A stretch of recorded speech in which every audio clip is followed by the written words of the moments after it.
지방에 대한 부분인데요. 지방에는 종류가 세 가지가 있죠. 포화지방산, 트랜스지방산, 불포화지방산이 있는데 혈관을 좁힌다고 알려져 있는 포화지방산과 트랜스지방산은 멀리하는 것을 권해드립니다. 나쁜 지방이라고 불리는 이 지방들은 몸에 노폐물을 만들고 건강을 악화시키면서 체온을 올리기는 하나 자궁과 난소가 있는 그런 깊은 부분에 심부 체온을 올리지 못하고 겉의 온도만 뜨겁게 달구는 경향이 있습니다. 그래서 이런 것들을 좋아하시는 분들은 트러블이 많이 생긴다든지 얼굴에 여드름이 있다든지 지루성 두피가 있다든지 피부 겉표면에 염증이 유발되는 경우가 많습니다.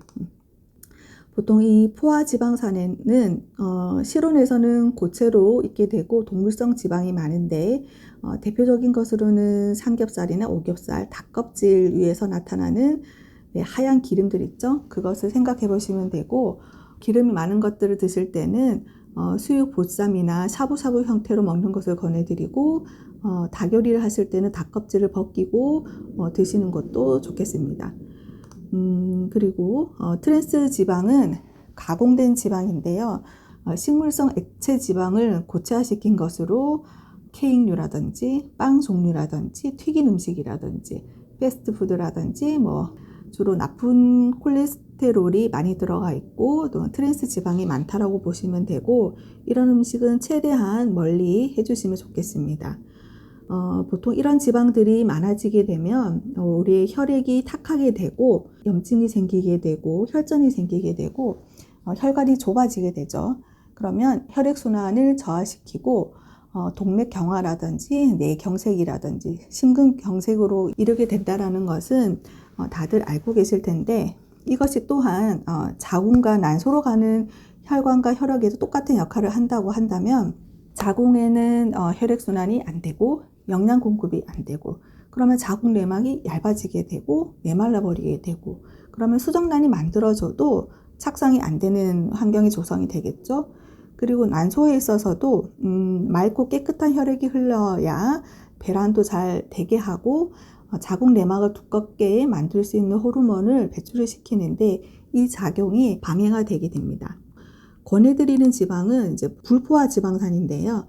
올리브유라든지 들기름, 참기름, 옥수수유, 콩기름 이렇게 실온에서 액체 상태로 있는 것들을 생각해 보시면 됩니다.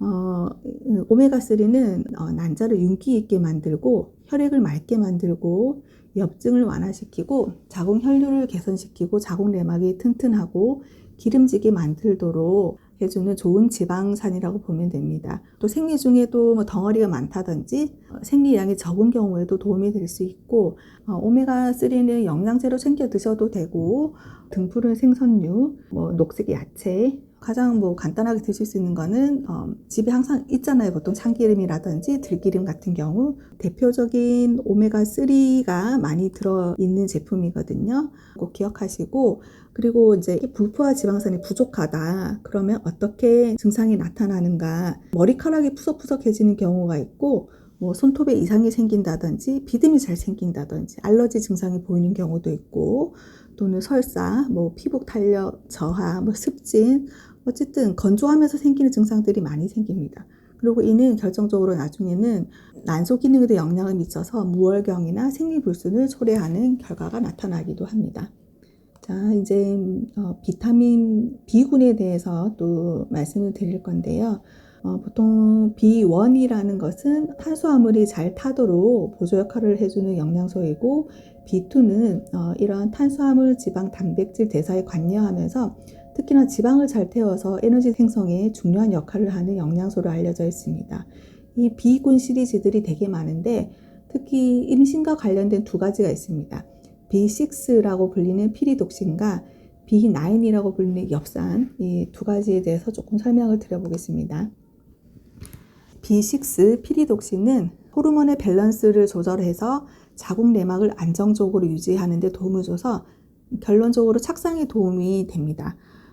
생리전 증후군의 유방이 많이 부풀고 아프다든지 허리가 있다든지 기분 장애가 왔다 갔다 하신다는 분들에게도 이 영양소는 도움이 되고, 고온기가 불확실한 경우, 배란이 되고 나면 저희의 정상 체온은 보통 0.2도에서 0.5도 정도 상승하게 되는데, 이 온도가 그렇게 차이가 많지 않다든지, 그리고 이 보통 고온기가 12일 이상에서 한 5일 정도 유지가 되는데 12일 이내로 짧은 여성이라든지, 그리고 반복적으로 자연유산이나 입덧이 심한 경우에도 활용이 되는 비타민이고, 경구 피임약이나 호르몬제를 오래 복용한 경우에도 좀 많이 복용을 해줘야 되는 경우가 생기게 됩니다.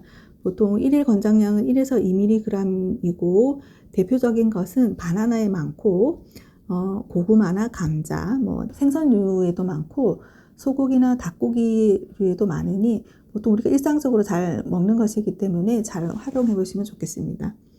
그리고 이제 엽산에 대한 부분인데요. 이 엽산은 유산을 방지하고 태아의 신경관 결손을 예방하는 차원에서도 임산부들이 필수적으로 먹어야 되는 비타민 종류라고 볼 수 있습니다.